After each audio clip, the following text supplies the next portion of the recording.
Elle cuisine et vend de la viande de cadavres pour avoir du succès. Les histoires vraies de Gil. Dans un village tranquille, il y avait une mystérieuse vendeuse de nourriture nommée Aïcha. Chaque jour, des gens venus de loin faisaient la queue au marché pour acheter sa nourriture. L'arôme de sa cuisine emplissait l'air, attirant les villageois hors de leurs maisons et les commerçants hors de leurs étals. Sa nourriture n'était comme rien de ce que quiconque avait jamais goûté. Riche, savoureuse et satisfaisante. Mais personne ne savait où elle se procurait ses ingrédients, ni comment elle rendait ses plats si magiques. Aïcha était une femme calme, sans famille. Elle ne parlait pas beaucoup et personne au village ne savait où elle vivait. Chaque matin, elle apparaissait au marché, semblant surgir de nulle part, avec de grandes marmites remplies de nourriture. Au moment où elle arrivait, les gens se précipitaient pour former une file.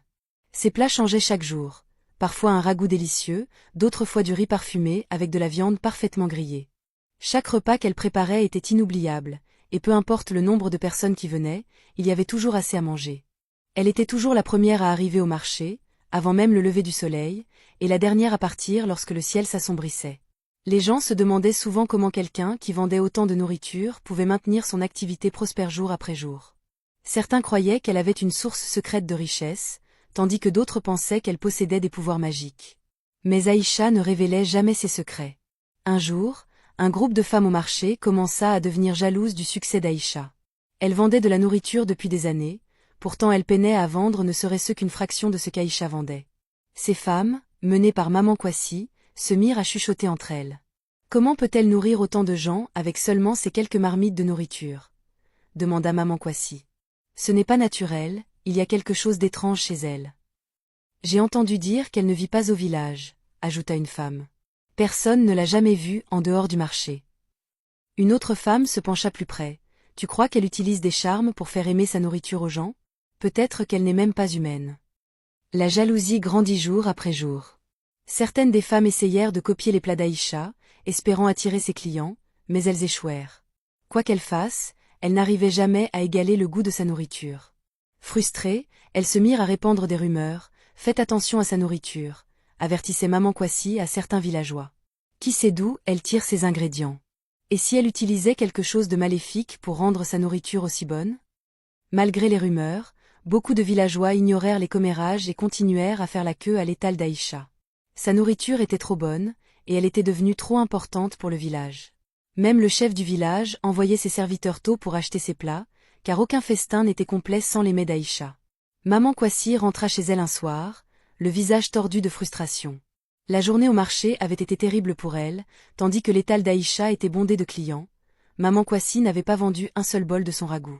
En jetant ses paniers vides, son esprit bouillonnait de colère et de jalousie. Elle se rua dans la cuisine, déterminée à cuisiner quelque chose de bon pour sa famille. Mais au moment de commencer, elle appela son mari, qui était assis sur la véranda, se reposant après une longue journée. « Papa Kwasi, qu'est-ce que tu veux manger ce soir ?» demanda-t-elle, essayant de garder une voix calme malgré son humeur. À sa surprise, il fit un geste de la main avec désinvolture et dit « Je n'ai pas faim, Maman Kwasi. J'ai déjà mangé. J'ai commandé de la nourriture à l'étal d'Aïcha plus tôt, et maintenant je suis rassasié.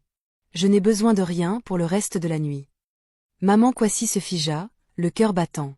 Son mari avait mangé à l'étal d'Aïcha, la même Aïcha contre qui elle avait fulminé toute la journée. Elle serra les poings, tentant de contenir sa colère. « Alors tu as mangé la nourriture d'Aïcha ?» demanda-t-elle, la voix tremblante. Papa Kwasi, totalement inconscient de la fureur de sa femme, hocha la tête. « Oui, c'était délicieux. Tu devrais en prendre la prochaine fois. Tu ne croirais pas à quel point la viande était tendre.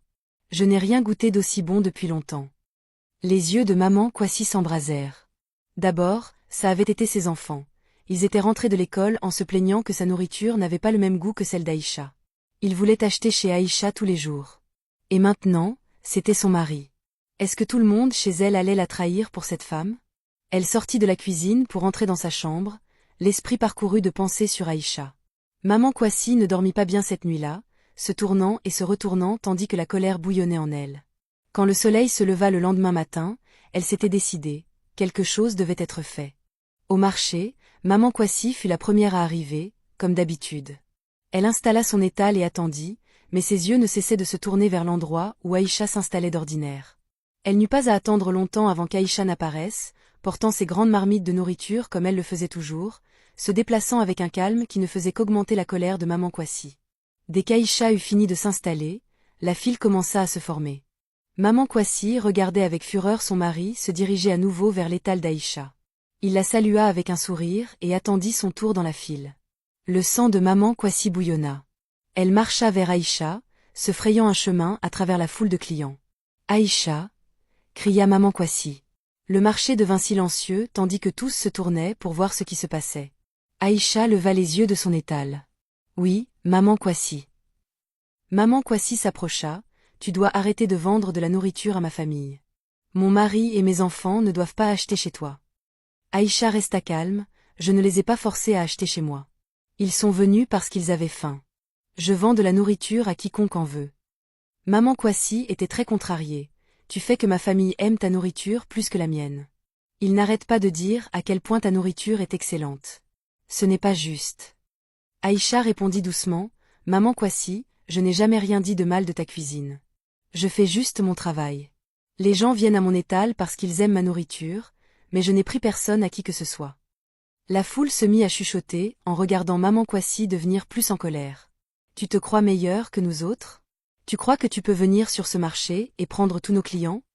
Je me lève tôt et je travaille dur comme tout le monde. Les gens achètent ma nourriture parce qu'ils l'apprécient. Je ne sais pas ce que tu veux de plus.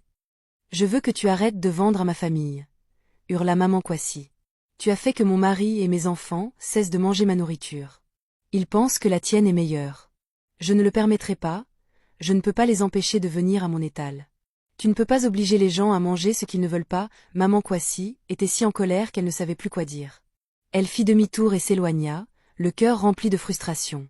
Le marché bourdonnait encore de chuchotements, tandis que tous la regardaient partir. Cette nuit-là, après la fermeture du marché et le retour de chacun chez soi, maman Kwasi resta sur place. Elle était remplie de colère et refusa de rentrer. À la place, elle se cacha dans les buissons près de l'étal d'Aïcha, attendant de voir ce qui se passerait. Maman Kwasi jeta des regards autour d'elle, sentant la fraîcheur de la nuit sur sa peau. Elle attendit encore, le cœur battant de frustration. Alors qu'elle songeait à rentrer, elle vit une silhouette au loin. C'était Aïcha, marchant lentement avec un panier à la main, s'engageant sur un sentier étroit. Silencieusement, maman Kwasi sortit des buissons, veillant à ne faire aucun bruit. Elle suivit Aïcha à distance, s'assurant de rester cachée. Aïcha marchait calmement, ses pas doux sur la route poussiéreuse, tandis qu'elle s'éloignait du marché. L'esprit de maman Kwasi s'emballait de pensées.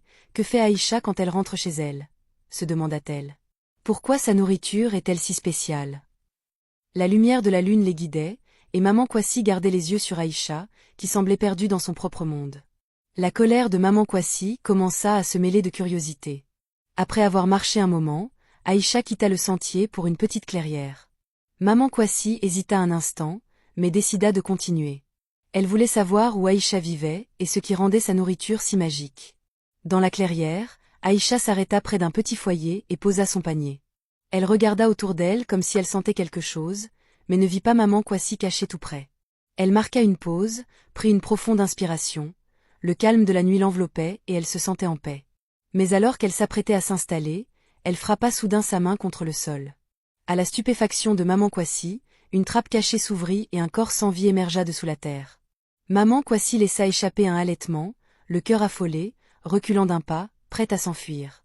Mais il était trop tard. Les yeux d'Aïcha se verrouillèrent sur elle, et d'un geste rapide, elle murmura quelque chose entre ses lèvres. Une force étrange emplit l'air, et maman Kwasi sentit une sensation de picotement la traverser. En un instant, elle se retrouva incapable d'entendre quoi que ce soit, le monde devint silencieux. Elle ouvrit la bouche pour crier, mais aucun son n'en sortit.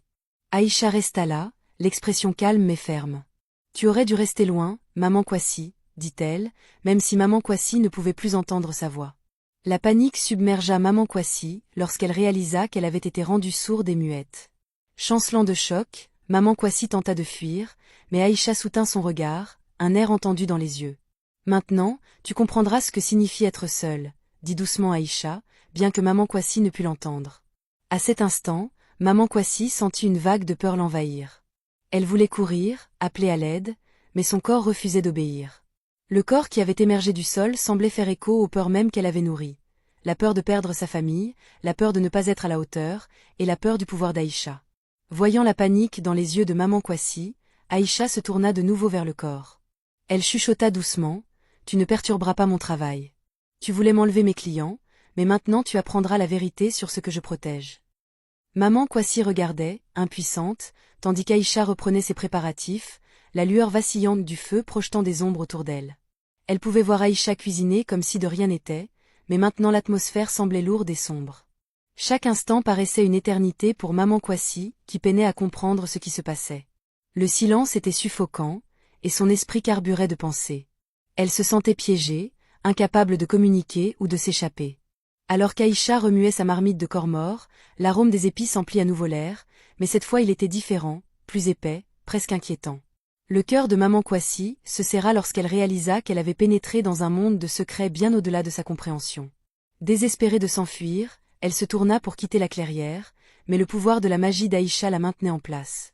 C'était comme si le sol sous ses pieds l'enracinait sur place. « Maintenant tu verras la vérité, Maman Kwasi », continua Aïcha, la voix posée, bien que Maman Kwasi ne pût entendre. La nourriture que je prépare n'est pas seulement pour la subsistance, elle porte l'essence de ceux qui furent autrefois, et tu apprendras à respecter cela. Aïcha remua la marmite, l'arôme flottant dans l'air, alléchant mais terrifiant. Elle remplit un bol de la soupe épaisse et sombre et se tourna vers Maman Kwasi avec un sourire entendu. « Tu vas manger ça, » ordonna-t-elle, les yeux brillants d'un étrange pouvoir. Maman Kwasi secoua vigoureusement la tête, le cœur tambourinant. Elle eut des pensées désespérées, se sentant malade à l'idée de consommer quelque chose fait d'un corps mort. Mais le regard d'Aïcha était inflexible. C'était comme si ses yeux portaient une magie propre, contraignant Maman Kwasi à obéir. « Ne me refuse pas, ou je m'assurerai que tu le regretteras, » avertit Aïcha, la voix calme mais glaçante. Un frisson parcourut Maman Kwasi. La peur de la menace d'Aïcha la saisit, et avant même de s'en rendre compte, elle se retrouva à porter le bol plus près de ses lèvres. Les mains tremblantes, elle prit une cuillerée de la soupe. Le goût était écrasant, un mélange d'épices et de quelque chose qu'elle n'arrivait pas à identifier. Son estomac se retourna, et elle lutta contre l'envie de vomir. Mais le regard perçant d'Aïcha la transperçait, « N'ose pas. Si tu le fais, je te tuerai, » dit-elle silencieusement, les yeux flamboyants d'intensité. Les larmes aux yeux, Maman Kwasi avala avec difficulté, forçant la soupe répugnante à descendre dans sa gorge. Chaque gorgée ressemblait à une trahison, et elle ne voulait rien de plus que la recracher, mais la peur de la colère d'Aïcha l'en empêchait. À la place, elle garda les yeux fixés au sol, honteuse et terrifiée. Finalement, après ce qui sembla une éternité, elle termina le bol. Aïcha l'observa, l'air satisfait, « Bien. Maintenant tu sais ce que je peux faire. Tu es libre de partir, mais souviens-toi de cet instant, » dit-elle d'un ton chargé de finalité.